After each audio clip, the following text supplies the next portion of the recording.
Good evening and welcome to four sides TV special interview with మీ అవినాష్ జనగామ. గంధం రాములు ఈ పేరు చాలా మందికి తెలుసు. ఒక తెలంగాణ ఉద్యమ నేపథ్యం నుంచి ఎదిగినటువంటి బిడ్డ.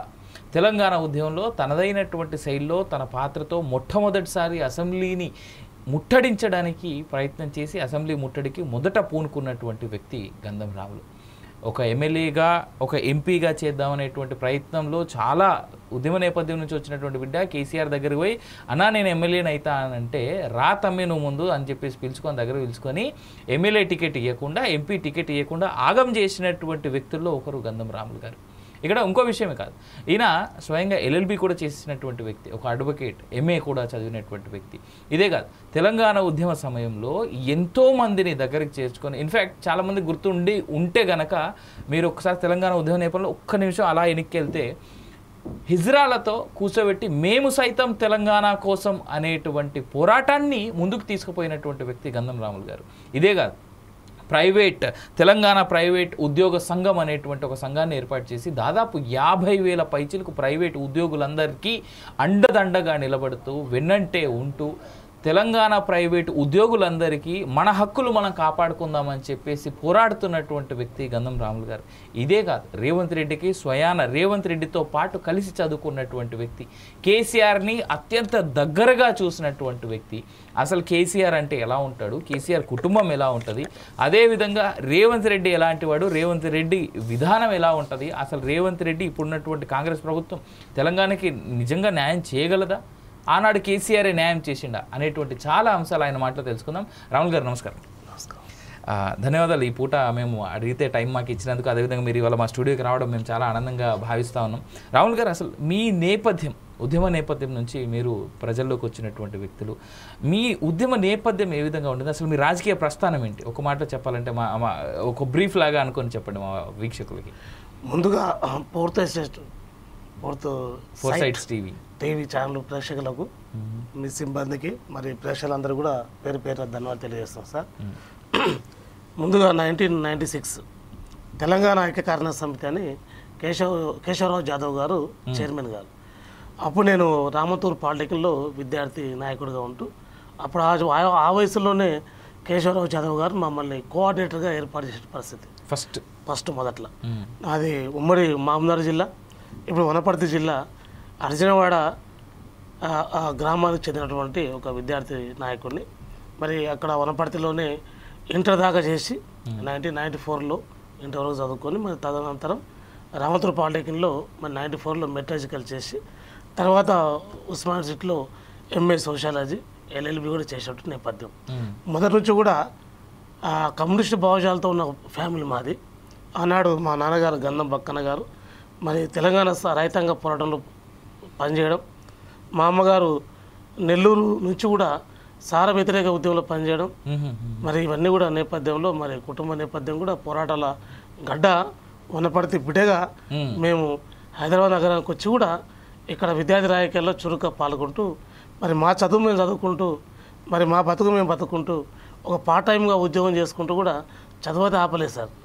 చదివే మనిషికి జీవం రా, చదివే మనిషికి జ్ఞానం రా, చదువుకోవడం కష్టం కాదు, చదవంటే మనకు ఇష్టం ఉంటే అటువంటి ఒక నినాదంతోన వనపర్తి గ్రామం నుంచి వచ్చి ఈ హైదరాబాద్ నగరంలో మరి మేము చదువుకుంటూ మేము కూడా ఎంతోమందికి చదువును కూడా అందించినటువంటి నేపథ్యం.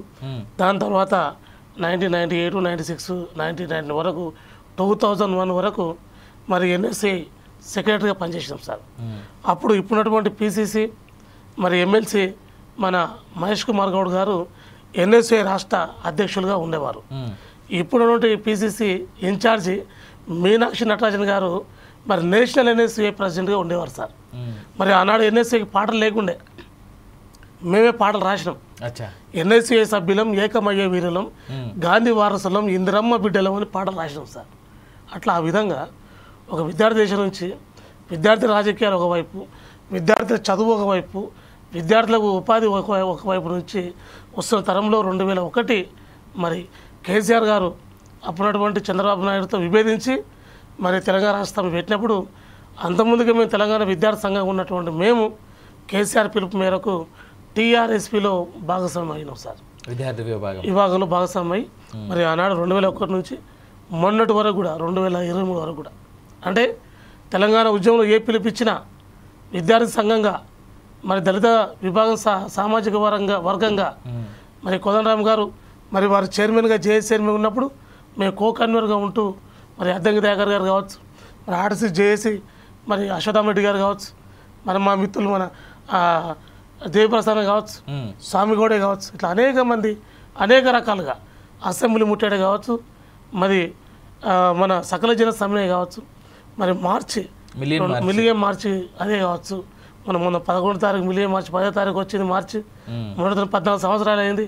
ఆ రోజు ఎర్ర ఎండలో కూడా మే సవితం అంటూ అన్ని వర్గాల మధ్య స్వచ్ఛందంగా ట్యాంక్ బండ్ మీదకి వచ్చి ఉద్యమ నేపథ్యాన్ని ఎన్ని దెబ్బలు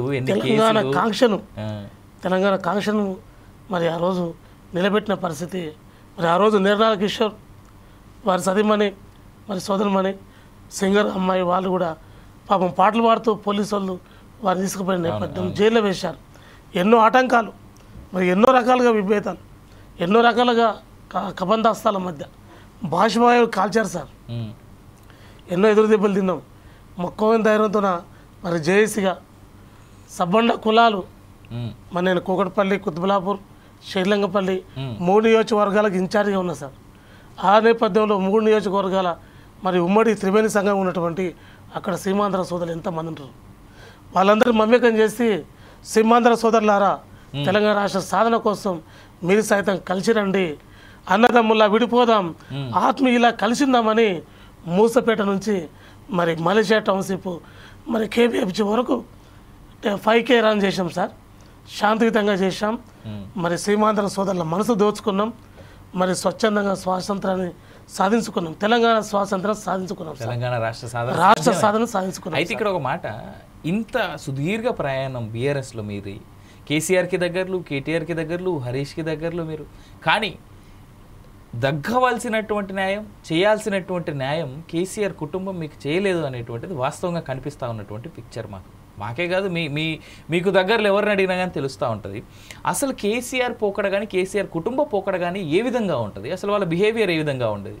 ఒకటి సార్, తెలంగాణ ఉద్యమకారులుగా మేము అక్కడ ఫోటో వస్తుంది సార్, జూపిడి ప్రభాకర్ సైతం మేము అడ్డగించినాం. ఆయన ఒక దళిత నేత, ఆనాడు ఎమ్మెల్సీగా ఉన్నాడు. ఆనాడు జూపిడి ప్రభాకర్ ఎమ్మెల్సీ ఉన్నారు. కూకట్పల్లి బాలాజీ నగర్లో వారి నివాసం. వారు ఎలివేషన్లో మరి సమైకాంధ్ర మీటింగ్ పెట్టినప్పుడు మరి బాబాసాహెబ్ అంబేద్కర్ ఆలోచన విధానం ఏది, ఆర్టికల్ 3 ప్రకారం చిన్న రాష్ట్రాల ఏర్పాటు ద్వారానే మరి దేశం అభివృద్ధి అవుతుందని మరి బాబాసాహెబ్ యొక్క ఆలోచన విధానం. దాని వ్యతిరేకంగా జూపిడి గారు ఆ దినమున స్టేట్మెంట్ ఇచ్చినప్పుడు మేము ఇల్లు ముట్టడి చేసినాం సార్. అది కూడా ప్రజాస్వామ్యయుతంగా రాజ్యాంగ పద్ధతిలో వారిని ముట్టడించి తెలంగాణ రాష్ట్ర సాధన కోసం మేము సైతం మా వైఎస్ఆర్సీపీ కూడా కట్టుబడి ఉందని లెటర్ కూడా ఇప్పించినటువంటి నేపథ్యం మాది సార్. ఇలాంటి ఎన్నో రకాలుగా మరి చేసిన పరిస్థితి. కానీ కేసీఆర్ గారు పేరు పెట్టి పిలుస్తారు. మరి అందరూ కవితమ్మ గారు, కేసీఆర్ గారు, హరీష్ రావు గారు, కేటీఆర్ గారు, కుటుంబంలో ఉన్నటువంటి ప్రతి ఒక్కరు కూడా మమేకమైన పరిస్థితి. కానీ మరి కొత్తగా వచ్చేటువంటి ఎవరైతే కేసీఆర్ గారిని తిట్టారో, ఎవరైతే బ్లాక్మెయిల్ చేశారో, ఎవరైతే మరి ఇతర పార్టీ నుంచి వచ్చిందో వారికి ఎమ్మెల్యేలు, ఎంపీలు, మరి వారికి చైర్మన్లు ఇవ్వడం చాలా నష్టం జరిగింది. నాలాంటి వాళ్ళు ఎంతోమంది 2001 నుంచి ఉన్నట్టు వారు కూడా ఇప్పుడు బాధపడుతూనే ఉన్నారు. కొంతమంది ఆరోగ్యం బాగా చనిపోయారు. ఆలోచించి ఒక మిత్రుడు గుండెపోటుతో చనిపోవడం జరిగింది. చాలా దుర్మార్గం ఇదంతా. ఎన్నో సందర్భంలో మనం తీసుకుపోగలిగినాం, కానీ పెరిజీవిన పెట్టే పరిస్థితి. ఎన్నో రకాలుగా మాట్లాడినాం. మరి ఇదే టీఆర్ఎస్ పార్టీ బీఆర్ఎస్ పార్టీగా అవతరించిన రోజు కూడా మేము తెలంగాణ ప్రైవేటు ఉద్యోగుల సంఘం టీపీఎస్ను మేము బీపీఎస్ కూడా మార్చుకున్నాం. 12 రాష్ట్రాల్లో మరి ఏర్పాటు చేసుకున్నాం. మొట్టమొదటిసారిగా మరి ఢిల్లీలో కలిసినప్పుడు కూడా మేము సార్తో మాట్లాడడం జరిగింది. కానీ మేము ఏ రోజు కూడా 2001 నుంచి 2023 వరకు ఉన్నటువంటి నేపథ్యంలో మరి 2001 కూడా ఆ రోజు గవర్నమెంట్ లేదు. అవును, బీఆర్ఎస్ గవర్నమెంట్ లేదు, ప్రతిపక్షంగా ఉన్నది. ఆ రోజు చంద్రబాబు నాయుడు గారు మరి ముఖ్యమంత్రి గారు. 2004 వచ్చే వరకు మరి రాజశేఖర్ గారు ముఖ్యమంత్రి గారు. 2009 వచ్చే వరకు రాజశేఖర్ రెండోసారి ముఖ్యమంత్రి. 2009 ఆయన మరణాంతరం రోషే గారు ముఖ్యమంత్రి, కిరణ్ కుమార్ రెడ్డి ముఖ్యమంత్రి. ఈరోజు కొంతమంది సోదరులు మాట్లాడుతున్నారు బీఆర్ఎస్ పార్టీగా కొత్తగా వచ్చిన బిచ్చగాళ్ళు మాట్లాడుతున్నారు. మరి గంధం రాములు అండ్ ప్రైవేట్ సంఘం వీళ్ళు ఏ అధికార పార్టీ ఉంటే ఆ అధికార పార్టీలో మరి చేరుతారు అని అన్నారు. వాళ్ళకు ఒకటే మరి పిచ్చోళ్ళారా, 2001లో ఏ ప్రభుత్వం ఉంది? బీఆర్ఎస్ ఉందా? టీఆర్ఎస్ ఉందా? 2004లో మరి ప్రభుత్వం బీఆర్ఎస్ ఉందా? టీఆర్ఎస్ ఉందా? 2009లో మరి బీఆర్ఎస్ ఉందా? టీఆర్ఎస్ ఉందా? మరి ఆ రోజు మేము ఎక్కడ ఉన్నాం? అదే పార్టీలో ఉన్నాం కదా. 2023 వరకు ఉన్నాం కదా. కొత్తగా వచ్చిన వాళ్ళకు మరి ఎంపీ టికెట్లు ఇచ్చి కొత్తగా వచ్చేటువంటి మరి గుమస్తాలకు, అటెండర్లకు, బినామీలకు అంటే ఇక్కడ టికెట్లు ఇచ్చి ఉద్యమకారుల కళ్ళ కనిపించారా? ఉద్యమ నేపథ్యం తెలియదా? నాగర్ కర్నూలు జిల్లాలో మీకు ఉన్నటువంటి పట్టు గురించి మనం స్పెషల్గా మాట్లాడుకోవాలి. మీరు ఎంపీ టికెట్ ఆశిస్తే ఎందుకు మీకు ఇవ్వకుండా ఆర్ఎస్ ప్రవీణ్ కుమార్కి ఇచ్చారు? ఇక్కడ ఒకటి సార్ ఆలోచన విధానం. పార్టీలు ఏముంటుందంటే కొత్తగా వచ్చిన వారి మీద ప్రేమ ఎక్కువ, కొత్తదనాన్ని కోరుకునే సందర్భం కోరొచ్చు. కానీ కొత్త వారి కన్నా పాత వారే ఎక్కువ ప్రాణం ఇచ్చేటువంటి పరిస్థితి. పాత వారిని విమర్శించినందుకే, ఉద్యమకారులను విస్మరించినందుకే, పాత వారిని దగ్గర తీయనందుకే మరి మొన్న నవంబర్లో జరిగినటువంటి ఎన్నికలు దెబ్బతీసింది. దాని తర్వాత 2024 మేలో వచ్చేటువంటి ఎలక్షన్స్ ఉన్నాయి. మరి అంతవరకు కూడా వాళ్ళు తర్జనపర్చి చేసుకొని ఉద్యమకారులకు, పార్టీ సీనియర్ కార్యకర్తలకు మరి ఒక విజన్ ఉన్న వారికి ఇస్తే కొంతమేరకు మరి ఉన్నటువంటి 17 ఎంపీలలో ఒక 5 వచ్చేది కదా, ఒక 5 వచ్చేది. ప్రతి చోట సున్నా తప్ప ఏం మిగిలిన 17లో సున్నానే కదా. మేము చెప్పేపోయినాం, ఉద్యమకాల ఉసులు తగులుతుంది, దళిత నాయకుల ఉసులు తగులుతుంది, సీనియర్ విద్యార్థి నాయకుల ఉసులు తగులుతుంది. టీఆర్ఎస్ పార్టీకి త్యాగం చేసి కరడు కట్టి ఇదే తెలంగాణ భవనంకి కట్టే విషయంలో నీళ్లు పోసి, పిల్లలకు నీళ్లు వేసి ఇటుక పిల్లలు పెట్టినటువంటి మాలాంటి ఎంతోమంది ఉద్యమకారుల ఉసుగు తగులుతుందని హరీష్ రావు గారితో మరి ఎంతోమంది నాయకులతో చెప్పిన పరిస్థితి. ఏడ్చిన రోజులు ఉన్నాయి కానీ పట్టించుకోవాలి.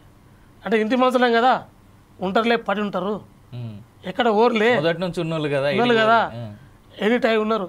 వాస్తవికంగా జిహాద్కు సంబంధించి తీవ్రవాదులు ఏ విధంగా అయితే ఏ టైం ఉన్నారో టీఆర్ఎస్ పార్టీకి, బీఆర్ఎస్ పార్టీకి ఇప్పటికి కూడా సోషల్ మీడియా మిత్రులు, కార్యకర్తలు ఇంకా ఆ సైకోయిజంలో ఇంకా మాయలో ఉన్నారు. బీఆర్ఎస్ వాళ్ళు ఇంకా ఉన్నారు. మాకు తగులుతుండ్రు కదా డిబేట్లో. మేము ఒకటే మాట చెప్తున్నాం, 4 సైట్ టీవీ ద్వారా చెప్తున్నాం, అయ్యా కళ్ళు తెరవండి, మాలాక 23 సంవత్సరాలు మోసపోకండి, మోసాన్ని గురి కాకండి. ఒక అన్నగా చెప్తున్నా, ఒక ఉద్యమకారుగా చెప్తున్నా, ఒక దళిత నాయకుడు చెప్తున్నా, ఒక ప్రైవేట్ ఉద్యోగ సంఘం నాయకుడు చెప్తున్నా, నిరుద్యోగుల పాలిట ఎంతమందికి ఉపాధి కల్పిస్తున్నటువంటి ఒక సంస్థ నడుపుతున్న ఒక అధినాయకుడు చెప్తున్నా, మన బతుకుదేరు మనం చూసుకుందాం, మన చదువుకున్నాం, మనకు జ్ఞానం ఉంది, రాజ్యాంగం పట్ల అవగాహన ఉంది, ఆర్టికల్స్ పట్ల ఒక చిత్తశుద్ధి ఉంది, ఆలోచన ఉంది.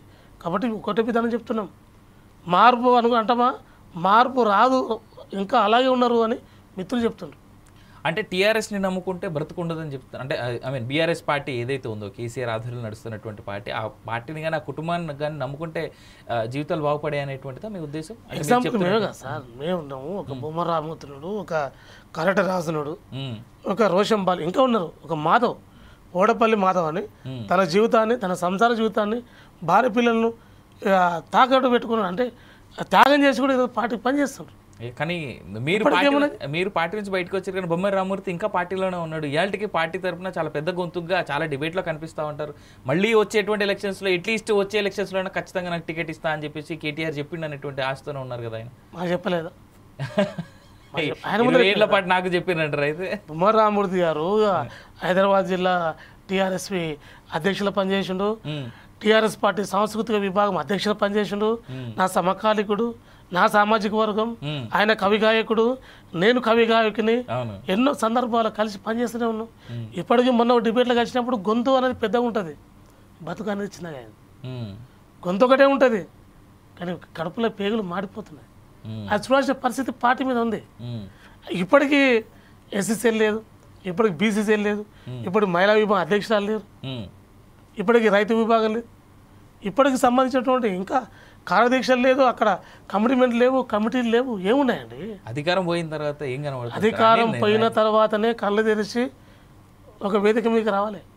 అధికారం ఉన్నప్పుడు అహంకారంతో ఉండడం కామన్, అది అధికారం పోయిన తర్వాత మరి ఆలోచనతో ఉండడం అనేది కామన్. అది నాకు మాట చెప్పండి సార్, మీరు అధికారం పోయింది, కాంగ్రెస్ పార్టీ అధికారంలోకి వచ్చింది.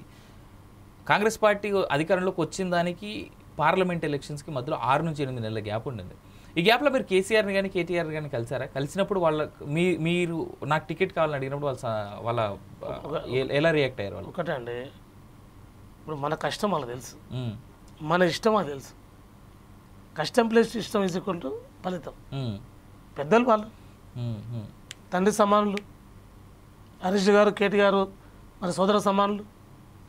మా కవితమ్మ ఈరోజు బర్త్డే, వారికి ఫోర్త్ సైట్ న్యూస్ ద్వారా ప్రైవేట్ ఉద్యోగుల పక్షాన, ఉద్యమకారుల పక్షాన, టీఆర్ఎస్ పార్టీ కార్యకర్తల పక్షాన, తెలంగాణ సమాజం పక్షాన, మహిళా విభాగం పక్షాన వారికి జన్మదిన శుభాకాంక్షలు తెలియజేస్తున్నాం. అంటే మీరు చెప్పింది ఎలా ఉందంటే, ఇన్ని రోజులు ఇవన్నీ పట్టించుకోలేదు కదా, కనీసం ఈ బర్త్డే నుంచి అయినా పట్టించుకో కవిత అన్నట్టు చెప్పినట్టున్నది తప్ప అది చెప్పినట్టయితే లేదు. నాకు ఆమెకు ఉంది ఆలోచన.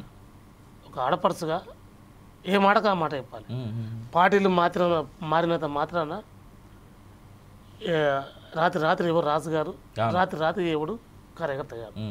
ఒక విజన్, ఒక విధానం, ఒక ఆలోచన విధానం, మనం ఎన్నుకున్న ఒక దారి, మనం అనుకున్నటువంటి ఒక విధానంతో ఉన్నాం కాబట్టి ఒకటే విధానం. ఇప్పుడు రాబోయే రోజుల్లో మరి ఏదైతే యువతరం ఉన్నదో, విద్యార్థి లోకం ఉన్నదో, మరి ఈరోజు రాజకీయాలు మొత్తం కూడా ఒక సోషల్ మీడియా బేస్ చేసుకొని, యూట్యూబ్లు బేస్ చేసుకొని మరి వాయు వరుసను మర్చిపోవడం, పెద్దరికం మర్చిపోవడం, అనుభవాన్ని కూడా ఆలోచించకుండా మాట్లాడడం జరుగుతుంది. ఒక ఫ్రస్ట్రేషన్లకు గురవుతుండ్రు బీఆర్ఎస్ పార్టీ డిబేట్లోకి వచ్చేటువంటి నాయకులు. రైట్, ఒకసారి మీరు ప్రస్తుతం ఉన్నటువంటి పార్టీ వైపు వద్దాము.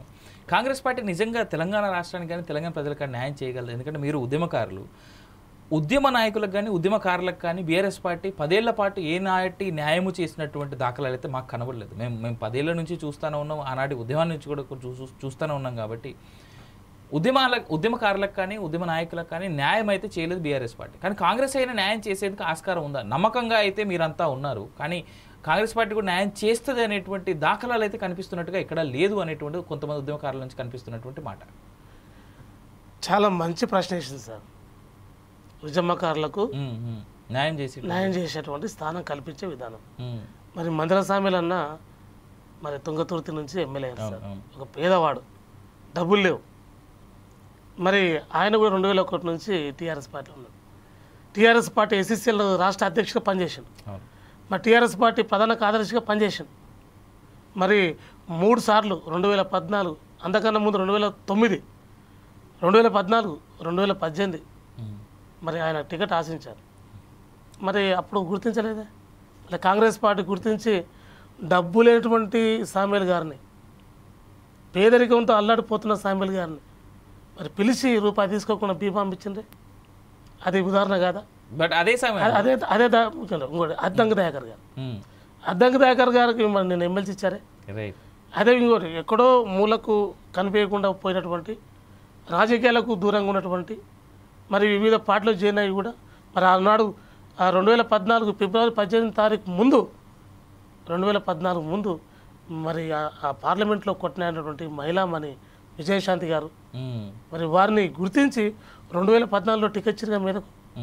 అదేవిధంగా మొన్న పిలిపించి మరి ఎమ్మెల్సీ ఇచ్చారు కదా, అది కాదా గుర్తింపు? అది కాదా? చారకొండకు వెంకటేష్ విద్యార్థి నాయకుడికి ఇచ్చిన అది కాదా? బాలలక్ష్మి సోదరమని బీసీ కమిషన్ నెంబర్ ఇచ్చిండ్రు, అది ఉద్యమకాడు గారా? ఇట్లా అనేక మంది.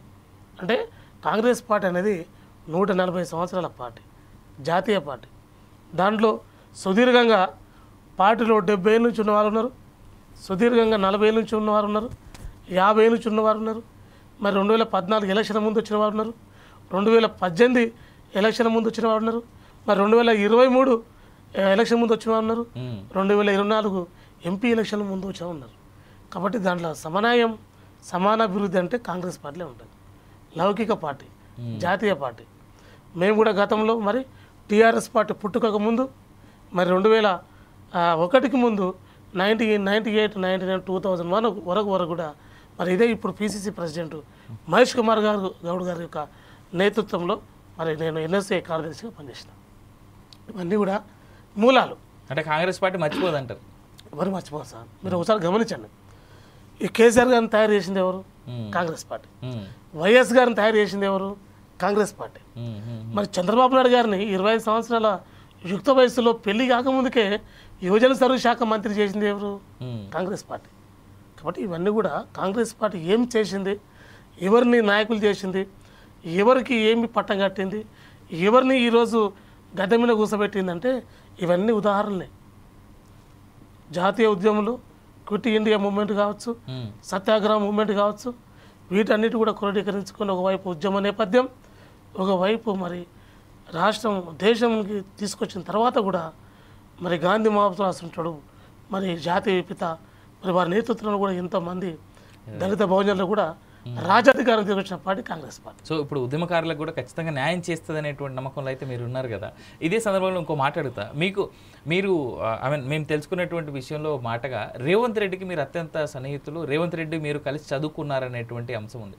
అసలు రేవంత్ రెడ్డి వ్యక్తిత్వం ఎలాంటిది, అతని బిహేవియర్ ఏ విధంగా ఉంటుంది? మళ్ళీ రీసెంట్ టైమ్స్లో కూడా మీరు కలిసారు కదా అతన్ని. తప్పకుండా సార్, మంచి అంశం అడిగారు సార్. ఈరోజు ఒక కార్మికుడు అంట, నేను రేవంత్ రెడ్డిని ఒక కార్మికుడు, వాళ్ళ నాన్న కర్షకుడు, కార్మికుల కుటుంబం అది. ఆయన 1982 మా దగ్గర వనపర్తి నా టౌన్ సార్ నాది, అర్జనవాడ వనపర్తి టౌన్, 21వ వార్డు నాది. 4 వార్డులో మేము అందరం ఉంటాము. 25,000 ఓటు బ్యాంక్ మాది, పెద్ద సామాజిక వర్గం, మేము 7 మంది అన్నదమ్ములు, చిన్న నేను. అయితే మా అన్నలో క్లాస్మేట్ ఆయన, మీ అన్న క్లాస్మేట్. ఓకే, నాకు సీనియర్, ఒక 6 సంవత్సరాల సీనియర్. వారి నేపథ్యం ఏంటంటే మళ్ళీ మేము 2005 వరకు టీఆర్ఎస్ పార్టీలో పనిచేసినాం. 2004లో కూడా మేము కలిసి పనిచేసిన పరిస్థితి. కాబట్టి ఆయన ఏంటంటే, నేను ఎందుకు కార్మికుడు అంటే, ఆయన స్వయంగా మరి చదువుకుంటూ మరి ఆర్టిస్ట్గా తన జీవితాన్ని మొదలుపెట్టాడు. వనపర్తి గోడల మీద ఆనాడు మరి మల్లెపువ్వు తెలుపు, చిన్నారెడ్డి గెలుపు అని రాతలు రాసుకుంటూ పోయేవాడు. మేము చిన్నగా ఉన్నాం, కొటేషన్స్. తర్వాత టీఆర్ఎస్ పార్టీలో జాయిన్ అయిన తర్వాత మరి కేసీఆర్ పిలుపు మేరకు ప్రతి గోడల మీద కూడా త్యాగాల పునాదుల మీదనే తెలంగాణ రాష్ట్రం సిద్ధిస్తుంది, కింద కల్వకుంట్ల చంద్రశేఖర్ రాస్తాం. ఆ నేపథ్యంలో మేము ఆయనతో కలిసి పనిచేసినాం. మా ఉమ్మడి మహబూబ్నగర్లో అన్ని జిల్లాలు రాస్తూ మరి ఇక్కడ గొప్ప విషయం ఏంటంటే, కల్వకుంట్ల చంద్రశేఖరరావు రాసి పెద్ద పేరు కదా, ఆ పేరు షార్ట్లో రాదామని చెప్పేసి ఆలోచనతోన చిందస్వామి గారు, ఎస్సీసీఎల్ టీఆర్ఎస్ పార్టీ అధ్యక్షుడు, అప్పుడు మా ఉమ్మడి జిల్లా జనరల్ సెక్రటరీ రేవంత్ రెడ్డి గారు, నేను విద్యార్థి నాయకుడు, మేము ముగ్గురు కలిసి రాతలు రాసుకుంటూ కల్వకుంట్ల చంద్రశేఖరరావు షార్ట్లో కేసీఆర్ అని పేరు రాసింది కూడా మేమే. ఓకే, ఆ పేరు పెట్టింది మా చిన్నస్వామి గారు, మీరు రేవంత్ రెడ్డి. ఇది లైవ్లోకి రావాలి కాబట్టి ఆ రోజున మేము అంత పెద్ద రాయలేక ఈ పేరు. అంటే ఈ సందర్భం ఒక్కటి మనం నిజంగా హైలైట్ చేసుకోవాల్సినటువంటి అంశమేమో, కేసీఆర్ అని కల్వకుంట్ల చంద్రశేఖరరావు అని పెద్ద పేరుని కట్ చేసిన మీరు, రేవంత్ రెడ్డి, చిన్నస్వామి గారు మా గురువు గారు, వారు కూడా పొలిటిక్ బ్యూరో సభ్యులు చేసిండు, పార్టీ ప్రధాన కార్యదర్శి చేసిండు. తెలిసి ఇది ఎవరికి తెలియదు అసలు ఆయన కేసీఆర్ అని. సార్ తెలుసు, హరీష్ రావు తెలుసు, అందరు తెలుసు. బయటికి బయట తెలియదు కదా అన్నట్టు. ఇప్పుడు త్యాగాలు చేసినోడు, ఆడినోడు, పాడినోడు, వ్యూహ రచన చేసినోడు, ప్రతి వ్యూహ పన్నోడు, వాళ్ళు వెనుకుంటారు, తెరనుకుంటారు. ముందుకు కనిపించేది హీరోని కనిపిస్తుంది. అంటే ఒక మాట నేను అడుగుతా, కే చంద్రశేఖరరావు అనేటువంటి పేరుని షార్ట్ చేసిండు కాబట్టి కేసీఆర్ని ఎట్లా ఆడుకోవాలో రేవంత్ రెడ్డికి తెలుసు అని అనుకోవచ్చు అంటారా? అంటే రేవంత్ రెడ్డి గారికి అంటే ఆయన కాదు పెట్టింది, స్వామి గారు, కానీ అది చరిత్రలో నిలిచిపోతుంది. ఈ సందర్భంగా మనం చెప్పాల్సిన అంశం ఒకటి ఉంది. అయితే అదొక అంశం. అయితే తర్వాత రేవంత్ రెడ్డి గారి నేపథ్యం, వారు 82 నుంచి 92 వరకు మా వనపల్లి చదువుకున్నారు. ఇంటర్ అక్కడనే, మరి మళ్ళీ 10th క్లాస్ అక్కడనే, 8th, 9th, 10th intermediate BiPC. మొన్న మార్చి 2 తారీఖు కూడా మరి వనపర్తిలో ఉన్నటువంటి అందరికీ ఆత్మీయ సమ్మేళనం పెట్టి కలిసిండ్రు, మేము కూడా కలిసినాం. అంతా ఒక ఎపిసోడ్, ఒక ఆలోచన విధానం. ఆ రోజుల్లో కూడా ఒక విధానం ఉండే పరిస్థితి, కొడితే కొమ్మాన్ని కొట్టాలి, ఒక మంచి పేరు సాధించాలి, ఒక విధానంతో పోవాలి. పాలమూరు అంటేనే లేబర్ జిల్లా, పాలమూరు అంటే వలసల జిల్లా, వీళ్ళకి చదువు రాదు, వీళ్ళకి జ్ఞానం ఉండదు అనేటువంటి ఒక గుర్తింపు ఒకటి ఉండే. దాని పటాపంచలు అయిపోయింది. ఈరోజు పాలమూరు బిడ్డనే ఈరోజు రాష్ట్రానికి పాలిస్తుండు. వెక్కిరించబడ్డ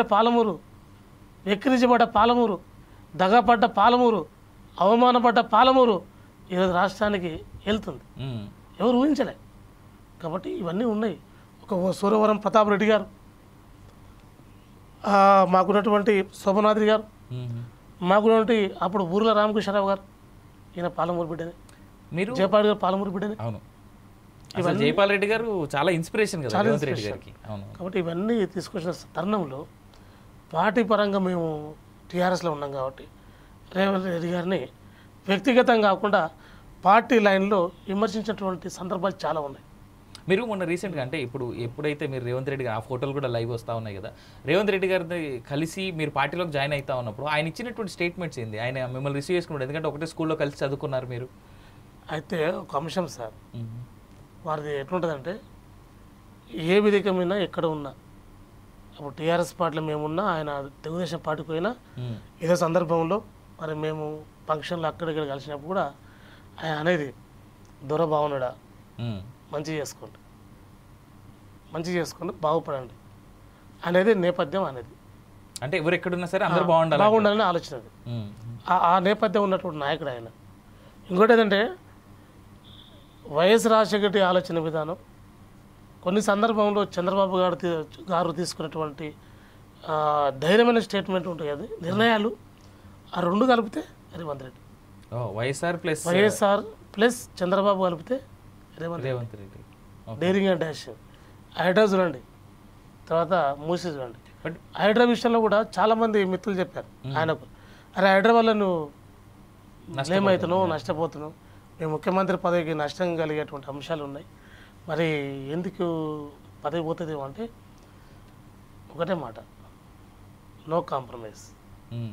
పదవి ప్రజలు ఇచ్చారు, పోతే పోనీ పదవి. మేము చిన్నప్పుడు అనుకున్నది ఏం కాదు, కష్టపడ్డం వచ్చింది, ఇష్టంతోనే ఓట్లు వేసిండ్రు. చేద్దాం, ప్రజలకు చేయాలి. దక్షిణ తెలంగాణ ఆగమైంది చేయాలి, ఉత్తర తెలంగాణ ఆగమైంది చేయాలి. మరి ఖమ్మం లాంటివి, నల్గొండ లాంటివి, మూసి లాంటిది, నల్గొండ జిల్లా మొత్తం ఫ్లోరైడ్ మహామారికి మరి ఎంతోమంది కాలు వంకరై మరి ఎంతోమంది అభాగ్యులైనరు. వాటి నుంచి కాపాడదాం, ఈ నినాదంతోనే ఆయన కష్టం మీద ఉన్నాడు.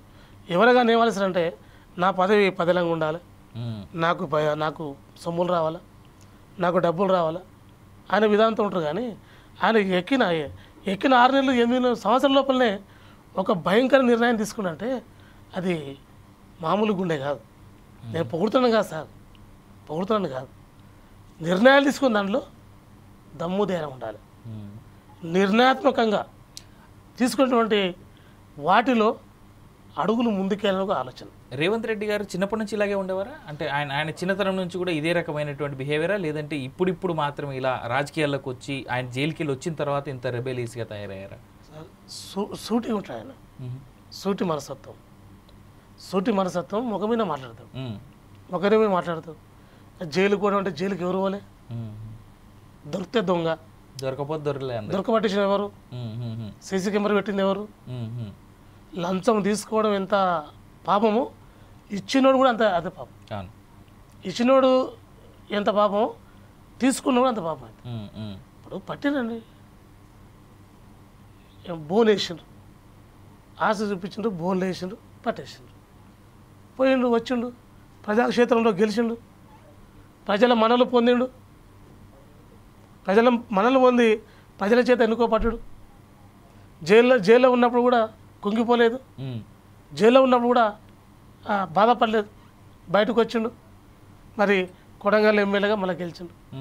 తర్వాత బై ఎలక్షన్లు పెడితే బై ఎలక్షన్లో ఓడిపోయినా కూడా మళ్ళీ మల్కాజ్గిరి అత్యంత ఎక్కువ పార్లమెంట్లో పెద్ద పార్లమెంట్లో మరి దానికి వన్నే తెచ్చిండు. మళ్ళీ బీఆర్ఎస్ పార్టీ గవర్నమెంట్ ఉంది, మరి ఎందుకు కోట్లాది రూపాయలు పంచారు. ఈ 7 కాన్స్టిట్యున్సీలో కోట్లాది రూపాయలు పంచారు. కూకట్పల్లి, కుత్బులాపూరు, మేడ్చేలు, ఎల్బీ నగరు, మల్కాజ్గిరి, మరి కంటోన్మెంటు, దీంట్లో ఎన్నో వేల కోట్లు పంచారు, 100 కోట్లు పంచారు. అప్పుడు ఆపోజిట్ అభ్యర్థి ఎవరు? మర్రి రాజశేఖర రెడ్డి, మల్లారెడ్డి అల్లుడు. MLR college institutions group of ఇన్స్టిట్యూషన్కు చైర్మన్, అవును అవును కుబేరులు. మరి అప్పుడు అక్కడ కూడా నడిచింది. పేదరెడ్డికి ధనవంత రెడ్డికి మధ్య పోరాడు. పేదరెడ్డి అంటే రేవంత్ రెడ్డి, ధనవంతుడు అంటే మరి రాజశేఖర రెడ్డి. రేవంత్ రెడ్డి పేదరెడ్డి అంటున్నారా మీరు? అప్పుడు రెడ్ల మధ్యన ఓకే రెడ్ల మధ్యన జరిగిన సంబంధం. ఏ ఫంక్షన్ పోయినా రెడ్లు ఎవరంటే ఎవరు ఓటేస్తారంటే మరి రేవంత్ రెడ్డి గారు. టీఆర్ఎస్ పార్టీ ఉన్నారు కూడా అన్నారు అన్నమాట. సార్ ఒక మాట, ఇప్పుడు అసెంబ్లీ స్టార్ట్ అయింది ఆల్రెడీ. అసెంబ్లీలో జరుగుతున్నటువంటి దాని ప్రకారం అంటే ఈసారి అసెంబ్లీలో మేజర్గా కుల సమీకరణాలు, కులగణనకు సంబంధించి ఇది ఎస్సీ వర్గీకరణ కావచ్చు, లేదంటే బీసీ కులాలకు చేయాల్సినటువంటి న్యాయం గురించి కావచ్చు, బీసీలకు ఇవ్వబోయేటువంటి 42% రిజర్వేషన్ గురించి కావచ్చు, దీనిపైన మీ ఒపీనియన్ అసలు కాంగ్రెస్ పార్టీ స్టాండ్ ఏంది? ఎందుకంటే తీన్మార్ మల్లన్న బహిరంగంగా బయటకు వచ్చి ఆయన సస్పెండ్ చేసినప్పటికీ కూడా బీసీలకు అన్యాయం చేస్తుంది ఈ పార్టీ అనేటువంటి మాట వినిపిస్తూ ఉంది. సో దీనిపైన మీ ఒపీనియన్? ఎందుకంటే ఎస్సీ వర్గీకరణలో మీరు ఎస్సీ కాస్ట్కి చెందినటువంటి వ్యక్తులే కాబట్టి ఎస్సీ వర్గీకరణని మీరు సపోర్ట్ చేస్తూ ఉన్నారు? మేము మా దైనందిన జీవితంలో 2 చూసాం సార్. 1994 మార్చిలో ఏర్పడినటువంటి ఎంఆర్పిఎస్, అప్పుడు నేను రామంతూరు పాలిటెక్నిక్లో ఫస్ట్ ఇయర్లో ఉన్నాను. అప్పుడు విద్యార్థి విభాగం నుంచి కూడా మందకృష్ణ గారి నాయకత్వంలో పనిచేసినాం ఎస్సీ వర్గీకరణ మీద. తర్వాత 2001లో కేసీఆర్ నాయకత్వంలో తెలంగాణ ఉద్యమం నడిపించినాం. 2 సక్సెస్సే. ఎట్లా అంటే ఉద్యమకారుల యొక్క త్యాగఫలం, కార్యదీక్షత, పట్టుదల, ఏదేమైనా పనికి ప్రాణాలు పోయినా జైళ్ళ పాలైనా లక్ష్యాన్ని మాత్రం ముద్దాడాలనేటువంటి ఆలోచన. కాబట్టి 2 చూసిన దగ్గర చూసిన వాటిగా చెప్తున్నా సార్. ఎస్సీ వర్గీకరణ అనేది జనాభా నిష్పత్తి ప్రకారం జరగాలనేది ఆలోచన. మరి 15% ఎస్సీలకు 59 ఉపకులాలు, 59 ఉపకులాల్లో అత్యధిక జనాభా కలిగినటువంటిది మాదిగ సామాజిక వర్గం. దాని తర్వాత మాల సామాజిక వర్గం, మాలలో ఉన్నటువంటి ఉపకులాలు. ఈరోజు మనం ఏబీసీగా ఏర్పాటు చేసినాం. మరి షమీమ్ అఖ్తర్ గారు మరి వాళ్ళు సింగిల్ బెంచ్ జస్టిస్ చైర్మన్ గారు మరి సుప్రీంకోర్టు అలర్ట్ చేసింది. ఎప్పుడైతే ఆగస్టు 1, 2024 సుప్రీంకోర్టు ఆర్డర్ పాస్ చేసింది. రాష్ట్రాల వారిగా మీ రాష్ట్రాల వారిగా మీరు చేసుకోవచ్చు అంటే, మరి ఈ రాష్ట్రంలో దేశంలో 29 రాష్ట్రాల్లో మరి అన్ని రాష్ట్రాల్లో ఉన్నారు మాదిగలు, మాలలు, ఎస్సీలు ఉన్నారు. దేశవ్యాప్తంగా అందరూ ఉన్నారు. అయినా కూడా మొట్టమొదటిసారిగా ఒక నిర్ణయం తీసుకొని మరి వారు రేవంత్ రెడ్డి గారు ఆగస్టు 1 తారీఖున అసెంబ్లీ సాక్షి, అప్పుడు అసెంబ్లీ నడుస్తుంది, అసెంబ్లీ సాక్షిగా నేను రిజర్వేషన్ చేస్తున్నా, మరి వర్గీకరణ చేస్తున్నా అని మాట ఇచ్చిండు. మాట ప్రకారం మొన్న ఫిబ్రవరి 4 తారీఖున మరి స్పెషల్ అసెంబ్లీ ఏర్పాటు చేసి వర్గీకరణకు అనుకూలంగా మంత్రివర్గ మొత్తం ఆమోదం చేసింది. ఏబీసీలుగా చేసింది. ఏలో 1%, బీకి వచ్చేసరికి 9%, సికి వచ్చేసరికి 5%, మొత్తం 15% ఇంపీరియల్ డాటా ప్రకారం, దాని ప్రకారం ఇవ్వాల్సి వచ్చింది. కాబట్టి ఎవరైతే ఆర్థికంగా వెనుకబడి ఉన్నారో, ఎవరైతే విద్యాపరంగా వెనుకబడి ఉన్నారో, ఉద్యోగపరంగా వెనుకబడి ఉన్నారో, మరి ప్రతి ఒక్కరు రెల్లి కావచ్చు, బుడగ జంగాలు కావచ్చు, ప్రతి ఒక్కరిని కూడా క్రోడీకరణ తీసుకున్నటువంటి పెద్ద అంశం అది. అది రేపు 19 తారీఖున చట్టబద్ధ వస్తుంది. అదొక విజయం అయిపోతుంది. అదొక అంశం. 2వ అంశం మరి కామారెడ్డి డిక్లరేషన్లో దేశంలో 29 రాష్ట్రాల్లో ఎక్కలేని విధంగా మేము బీసీ జనగణన చేస్తామన్నారు. బీసీ జనగణన చేసిండ్రు. 42% ఇస్తామన్నారు, చేస్తుండ్రు. రేపు కూడా అసెంబ్లీలో పెడతారు, బిల్లు పెడతారు. ఈ బిల్లు మళ్ళీ పార్లమెంటుకు పంపాలి. పార్లమెంట్లో మరి అక్కడ ఉన్నటువంటి పెద్దల పాత్ర, కేంద్ర ప్రభుత్వం, బీజేపీ పార్టీ ఏం నిర్ణయం చేసుకుంటారు. మళ్ళీ బీజేపీ పార్టీలో ఉన్నటువంటి ప్రధానమంత్రి గారు బీసీ గారు, బీసీ కదండి. మరి బీసీ అన్నప్పుడు వాళ్ళ బీసీ ప్రేమ ఎంత ఉందో, బీసీల మీద ఎంత శుద్ధశుద్ధి ఉందో వాళ్ళు చూసుకోవాల్సిన పరిస్థితి నెంబర్ 2 ఉంది. నెంబర్ 3 వచ్చేసరికి తీర్మానం మల్లన్న మాతో పాటు ఉద్యమ సమయంలో ఇంటర్వ్యూలు చేస్తుండే తీర్మానం మల్లన్న, చింతపండు నవీన్. మరి వారి నేపథ్యం మాకన్నా మీకే ఎక్కువ తెలుసు. ఒక 4th ఎస్టేట్ వాడుకోవడం, మరి మిగతా బూతులతోన అప్పుడు ముఖ్యమంత్రిని ఇప్పుడు ముఖ్యమంత్రిని మాట్లాడడం, ఒక 4th ఎస్టేట్నే ఒక గలీజ్ ఎస్టేట్గా రూపొందించినటువంటి నేపథ్యం తీసుకొచ్చిండ్రు. భాష కావచ్చు, ఆలోచన కావచ్చు, బ్లాక్మెయిల్ కావచ్చు. మాతో పాటు ఉన్న మిత్రుడే. మరి బీసీ వాదం నిన్నమని ఎట్లా వచ్చింది? బీసీలు లేరా? ఈ దేశానికి స్వాతంత్రం వచ్చి 76 సంవత్సరాలు అయింది. ఈ 76 సంవత్సరాల్లో మరి మనోడు 20 ఏళ్ళకెళ్ళి ఉన్నాడు. మరి 20 ఏళ్ళకెళ్ళి నుంచి లేనిది మన 6 నెలలకెళ్ళి ఎట్లా వచ్చింది? మరి కాంగ్రెస్ పార్టీని నేను పిలిచి నీకు టికెట్ ఇచ్చిన రూపాయి తీసుకోకుండా ఎమ్మెల్సీ మళ్ళీ గెలిపొందింది కదా. ఇప్పుడు గ్రాడ్యుయేషన్ ఎలక్షన్లో అన్ని సామాజిక వర్గాలు ఓటేస్తారు. గ్రాడ్యుయేషన్ ఎలక్షన్లో అన్ని ఉమ్మడి జిల్లాలో ఉన్నటువంటి అందరూ వేస్తారు. ఒక బీసీలే కాదు, ఒక ఎస్సీలే కాదు, ఒక ఎస్టీలే కాదు. కానీ ఇప్పుడు నాకు రెడ్ల ఓట్లు అవసరం లేదు, నాకు వేరే సామాజిక వర్గాల ఎవరి ఓట్లు అవసరం లేదని అంటున్నారుగా. మళ్ళీ అట్లా అన్నప్పుడు రిజైన్ చేయరాదు మిత్రమా?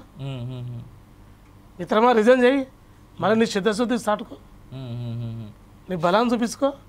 ఈటల రాజేందర్ లాగా ఆయన బీసీ కదా, ఆయన బీసీ బిడ్డనే కదా, ఆయన ముదిరాదే కదా, మరి గెలిపోయింది కదా. మరి కేసీఆర్ దళిత బంధు తెచ్చిండు ఆయన కోసం, ఆయన కోసం 100 కోట్లు పెట్టిండు, ఆయన కోసం ఒక విద్యార్థి నాకు నిలబెట్టిండు. కరెక్ట్. నాకు ఇప్పుడు మీరు అంటే దళిత బంధు అంటే నాకు ఒక అంశం గుర్తొచ్చింది. దళిత బంధు రూపకర్తలు ఎవరెవరైతే ఉన్నారో ఆనాడు కేసీఆర్తో కూర్చొని డిస్కస్ చేసి ఈ దళిత బంధు పెడితే బాగుంటుందని, దాంట్లో మీ పేరు కూడా పెద్దగా వినపడింది ఆ సందర్భంలో. అసలు దళిత బంధు ప్రపోజల్ ఎక్కడ మొదలైంది, అది ఏం చేద్దాం అనుకున్నారు, లాస్ట్కి ఏమైంది? ఎందుకంటే కేవలం బీఆర్ఎస్ పార్టీ కార్యకర్తల ఇంటికి తప్ప దళిత బంధు సరైనటువంటి దళితుల ఇంటికి చేరలేదు అనేటువంటి అంశం ఉంటుంది. ఒకటి, నేను ఐఎన్జి వైశ్య బ్యాంకులో loan section associate major sir. Okay. గతంలో నేను చాలామంది మా బీఆర్ఎస్ పార్టీ సోదరులకి లోన్లు ఇప్పించిన, బైక్ లోన్లు, హౌసింగ్ లోన్స్, చాలా నా నేపథ్యం, నా బతుకుదీరు అదే, ఇప్పటికీ అదే నా బతుకుదీరు. అయితే మా దళితులకు కావాల్సింది 10 లక్షలు ఏం అవసరం లేదు సార్. ఒక 2 లక్షల రూపాయలు ఇస్తే ఆర్థికంగా ఎదిగేటువంటి అంశం ఉంటుంది. దాంట్లో మళ్ళీ ఒక 40% సబ్సిడీ ఇస్తే సరిపోతుంది. మనిషి బద్ధకంగా ఉండదు సార్. కట్టాలి అన్నప్పుడే భయం ఉంటుంది, లేకపోతే భయం ఉండదు. వాస్తవం అది. నేను సార్తో మాట్లాడలే కానీ హరీష్ రావు గారితో, మరి మా దళిత నాయకులతో మాట్లాడిన అంశం ఉన్నాయి. ఉన్నప్పుడు ఎందుకంటే వాళ్ళకి తెలియదు కదా, మా నాయకులకు కూడా చాలామంది తెలియదు. వాళ్ళు ఎకనామికల్ ఆస్పెక్ట్లో బ్యాంకింగ్ ఫైనాన్స్ సెక్టార్లో పనిచేస్తే వాళ్ళకి తెలుస్తున్నాయి. 10 లక్షలు వద్దంటాం ఏదైనా, 2 అంటాం ఏదైనా, మాకు ఆత్మగౌరవం గొప్పది, మేము ఇట్లా కావాలి అట్లా కావాలని అన్నటువంటి రోజులు ఉన్నాయి. తీరా చూస్తే అది దళిత బంధు ఓపెనింగ్ అప్పుడు మరి నేను కూడా ఆ వేదిక మీద ఉన్నా, ఆ వేదిక మీద ఉండి ఆ ఇనాగరేషన్లో ఉన్నాం. గొప్ప ఆలోచనే కానీ మరి దళిత ఎంపవర్మెంట్ కింద చేస్తే బాగుండేది. మరి దాన్ని 10 లక్షల రూపాయలు అన్న సందర్భంలో మరి చాలామంది కార్యకర్త కూడా అందలే. మరి నేను దళితులు మా నాకు అందలే, నేను తీసుకోలే, చాలామంది తీసుకోలే. ఆదర్శంగా ఉన్నాం మేము, నిజమైన పేదవాళ్ళకి అందాలు ఉన్నాం.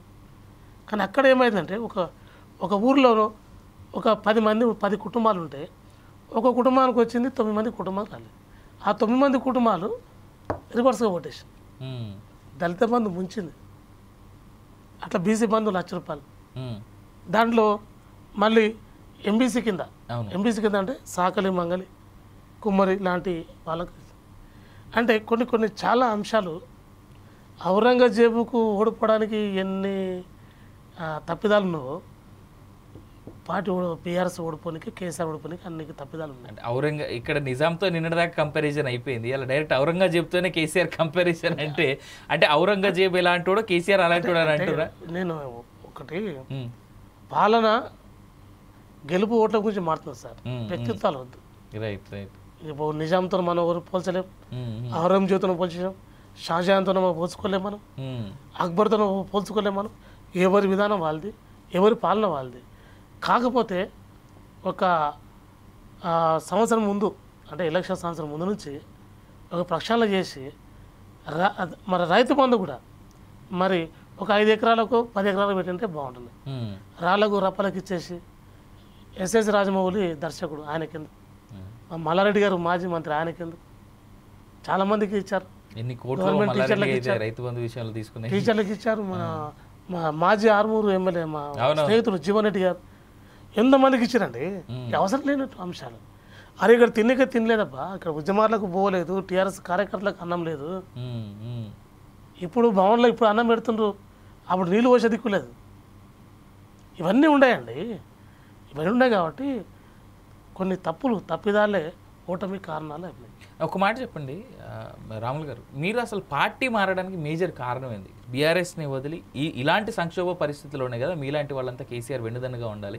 అలాంటి మీరే బీఆర్ఎస్ని కాదని ఇలా కాంగ్రెస్ పార్టీకి పోతే కేసీఆర్కి బలం ఎక్కడి నుంచి ఉంటుంది? ఇంకా ఇప్పుడు మమ్మల్ని వదులుకోవడం అంటే మాకేమి అది లేదు, కానీ వదులుకున్నటువంటి అధిష్టానం ఆలోచించాలి. నేను ఒక్కనే కాదు, నాతో పాటు చాలామంది పోయారు. మేము ఎన్నో ఆలోచనతో ఎంతో బాధతో ఆలోచించిన రోజులు. మరి 2023 డిసెంబర్ 7 తారీఖు తర్వాత కూడా అందరు పిలిచి కూర్చోబెట్టి మాట్లాడుతుండే, మాటలేవు మాడుకోలేవు అన్నట్టు ఆలోచనతో కూర్చోబెట్టి మాట్లాడలేవు, ప్రక్షాళన లేదు. ఏదో పార్లమెంటరీ నియోజకవర్గాల సమీక్ష సమావేశం పెట్టి ఎందుకు ఓడిపోయినాం మళ్ళీ గెలవాలి అనేది ఒక్కటే తప్ప ఎక్కడ అన్యాయం చేసినాం, ఎక్కడ తప్పు చేసినాం, ఎవరికి తప్పు చేసినాం, ఎవరికి నష్టం చేసినాం అనేది తీసుకొని వచ్చేదండి. చాలా సందర్భంలో మరి నేను కూడా ఆ పార్లమెంటరీ సమీక్ష సమావేశాల్లో పాల్గొని చిట్టీలు మీద రాసిచ్చినాం. ఎన్టీ రామారావు ట్రస్ట్ ఉంటుంది, ఎన్టీఆర్ ట్రస్ట్. వాళ్ళ అధికారం లేకున్నా వాళ్ళ కార్యకర్త పిల్లలకు ఆరోగ్యపరంగా విద్యాపరంగా వారికి ఒక వేదికని ఇచ్చిండ్రు. అదే సిపిఎం ఉంటుంది, వాళ్ళకి రాష్ట్రాల్లో అధికారం లేదు, దేశంలో కూడా అధికారం లేదు, కానీ ఆ పార్టీలో పనిచేసేటువంటి ఫుల్ టైం వర్కర్స్ ఉంటారు. వాళ్ళకు సెల్ ఫోన్ ఫ్రీ, తర్వాత నెలకింత గౌరవేతనం ఉంటుంది. ఇప్పటికీ స్టిల్ నేను ఎస్ఎఫ్ఐ నుంచి వచ్చినా కాబట్టి నాకు అనుభవం ఉంది. ఇప్పటికీ ఎవరైనా సిపిఎం నాయకుల కార్యకర్త ఇంటర్వ్యూ చేయండి, చెప్తారు వాళ్ళు గౌరవేతనం ఉంటుంది వాళ్ళకు. కాబట్టి వాళ్ళ పార్టీ వదిలిపెట్టిపోరు. పార్టీ అధికారం లేకున్నా పర్లేదు, వాళ్ళు పార్టీ నమ్ముకుంటారు. ఆ విధానం మీద నేను కేసీఆర్ ట్రస్ట్ పెట్టామని చెప్పిన. ఏదైనా సందర్భం వస్తే హరీష్ రావు గారు అడిగాను, రాసిచ్చిన. కేసీఆర్ ట్రస్ట్ పెట్టి ఉన్నాయి కదా, డబ్బులు ఉన్నాయి కదా, ఆ డబ్బులతో నా కార్యకర్తలను కాపాడుకుంటే రిచెస్ట్ పార్టీ, దాంట్లో డౌట్ లేదు, మామూలు పార్టీ కాదు. ఇప్పుడు నేను పార్టీకి వెళ్ళి బయటకు వచ్చింది కాబట్టి మాట్లాడుతున్నా అంటారు, కానీ పార్టీలో ఉన్నప్పుడు కూడా మాట్లాడు. 10 తరాలు సరిపోయే పైసలు ఉన్నాయి. మరి రీసెంట్గా పెళ్ళికి పోయాను, మా మాజీ ఎమ్మెల్యే, బీఆర్ఎస్ పార్టీ మాజీ ఎమ్మెల్యే బిడ్డ పెళ్ళికి పోతే అన్ని కొత్త ఇన్నోళ్ళు, కొత్త పార్టీలే. మళ్ళీ అధికార కాంగ్రెస్ పార్టీ నాయకులేమో డొక్కు బండ్లో పోతుంది, ప్రతిపక్షం వాళ్ళేమో అన్ని కొత్త కార్లే, డింగ్ అయిపోయిన ఏదైనా ఆడ వాళ్ళ బట్టలు చూసి చెప్పచ్చు ఎవరి దగ్గర డబ్బులు, ఎవరి దగ్గర 10 ఏళ్ళ వరకు కూడా బీఆర్ఎస్ పార్టీ డోకలేదు, పైసలు ఉన్నాయి. చైర్మన్ సంపాదించుకోరు, కౌన్సిలర్ సంపాదించుకోరు, అందరు నా మిత్రులే. కార్పొరేటర్ సంపాదించుకోరు. అది తెలిసి అందరు కలిసి మీద పగబడతారేమో మరి. నేను నాది ఓపెన్ స్టైల్, గంధం స్టైల్, ఓపెన్ స్టైల్. పగబట్టినా పట్టకుండా ఇక చేసి ఏం లేదు, ఎందుకంటే నేను రెబల్. నేను అప్పుడు ఉద్యమకారుని ఏం ఆశించలే, ₹1 ఆశించలే, ₹1 అడగలే. నేను తెల్లకాయలాంటి మనిషి.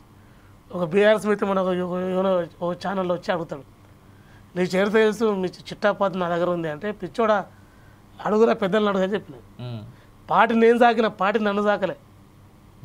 కావాలంటే అడుగు, పెద్దలను అడుగు, గంధం రావాలంటే చెప్తారా బాబు అనేటువంటి ఛాలెంజ్ కూడా చేసిన.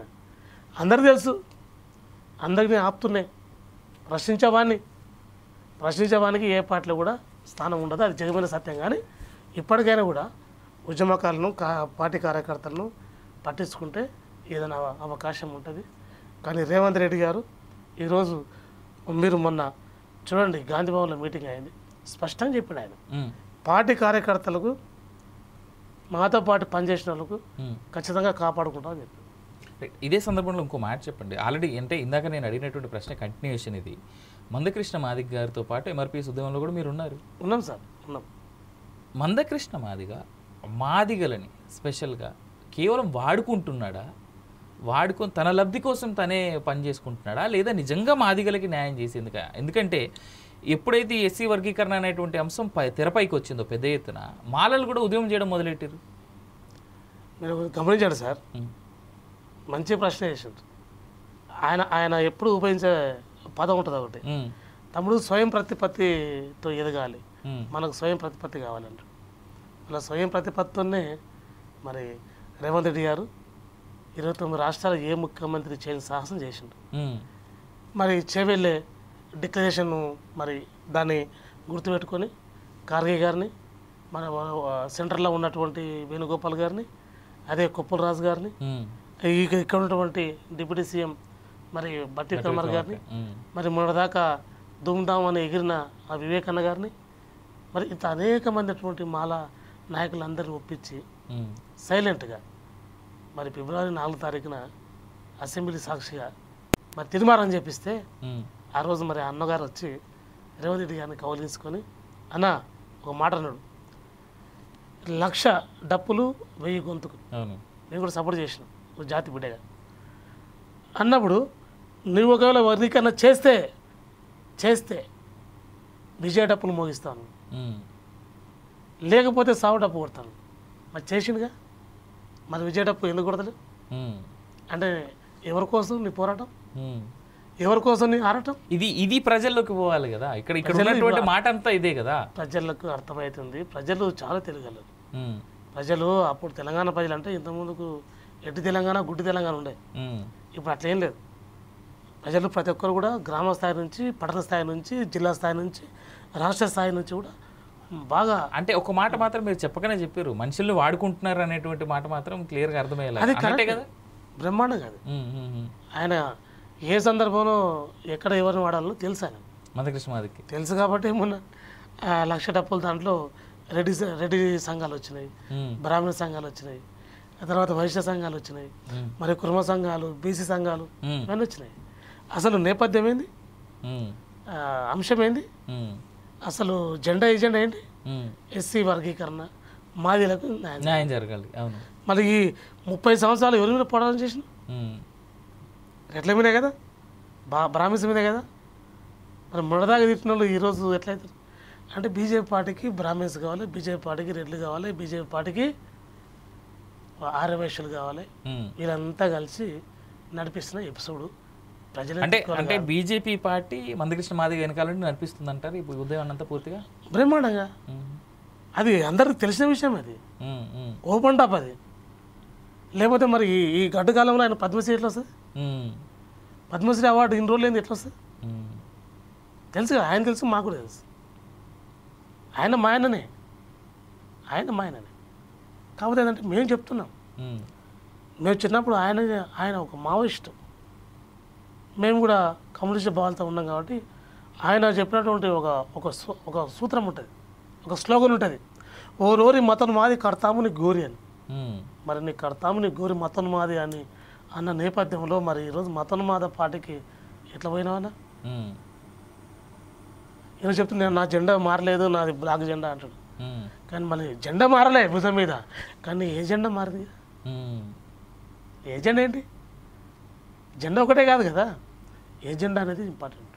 రైట్. కాబట్టి ప్రజలు వారు చెప్పిన సిద్ధాంతం ప్రకారమే సంస్థగతంగా ఉన్నారు, స్వయం ప్రతిపత్తితో ఉన్నారు, స్వయం తృప్తితో మాదిగలు ఉన్నారు.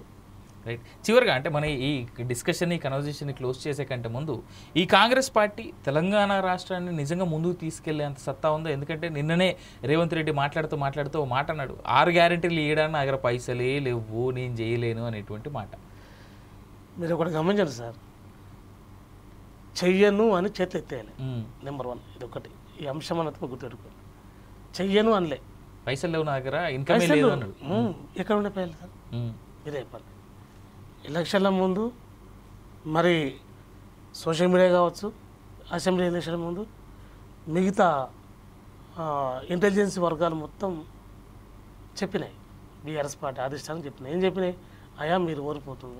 అది 8 నెలల ముందే చెప్పారు వాళ్ళైతే, ఇంటెలిజెన్స్ వాళ్ళు చెప్పారు కాబట్టి మొత్తం సర్దుకోవాలి. మూట మళ్ళీ సర్దుకోరు, గిన్నె శమ మొత్తం సర్దుకోవాలి, మోసుకొని పోయారు. ఇప్పుడు గల్లపేట కాలింది, ఆర్థిక సంపద లేదు. ఒక రాష్ట్ర వ్యక్తిగా, రాష్ట్ర ఓటర్గా, రాష్ట్ర పౌరుడుగా మనందరం ఆలోచించాలి.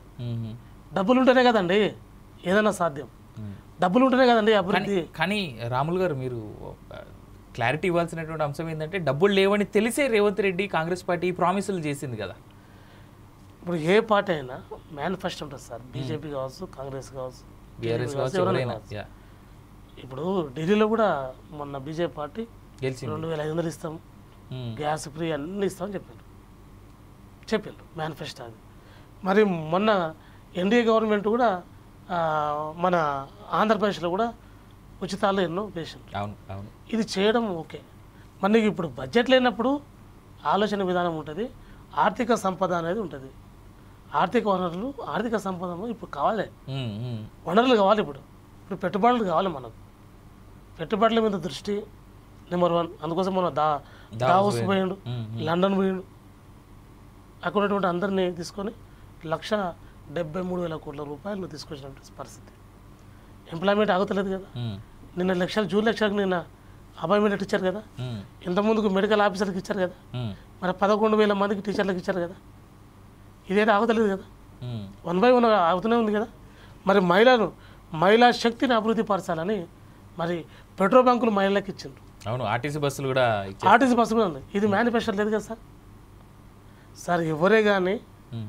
చెయ్యాలనేటువంటి పట్టుదల ఉన్నవాడికి అవసరం, మ్మ్. సపోర్ట్ అవసరం, ఆర్థిక ఆదాయం కూడా అవసరం. రైట్. ఈ మూలాల మీదనే ముందుకెళ్ళే పరిస్థితి ఉంటుంది. ఇవన్నీ కూడా ఉన్నారు సార్. సో ఇప్పుడు అంటే రేవంత్ రెడ్డి చేస్తారని నమ్మొచ్చు. చేస్తారు సార్, తప్పకుండా చేస్తారు. ఆ దిశతోనే ఆయన కంకణ కట్టుకున్నాడు. ఆ ఆలోచనతోనే ఈరోజు ఆయన అన్ని వర్గాల మీద, అన్ని డిపార్ట్మెంట్ మీద ఓ పట్టు సాధిస్తున్నాడు. రైట్. అన్ని డిపార్ట్మెంట్ మీద. మీరు చూడండి, రహేజాకు సంబంధించి మొన్న పాలమూరులో రహేజాకు సంబంధించినటువంటి ఒక ఇండస్ట్రియల్ పార్క్ కూడా గౌరవ ఇండస్ట్రియల్ మినిస్టర్ శ్రీబాబు గారు పోయి ఓపెన్ చేశారు. ఇవన్నీ ఉన్నాయి సార్. పెట్టుబడులు ఒకవైపు, ఆర్థిక సంపద అభివృద్ధి ఒకవైపు, ప్రజా సంక్షేమం ఒకవైపు. ఇవన్నీ ఇంకా 3.5 సంవత్సరాలు ఉన్నాయి.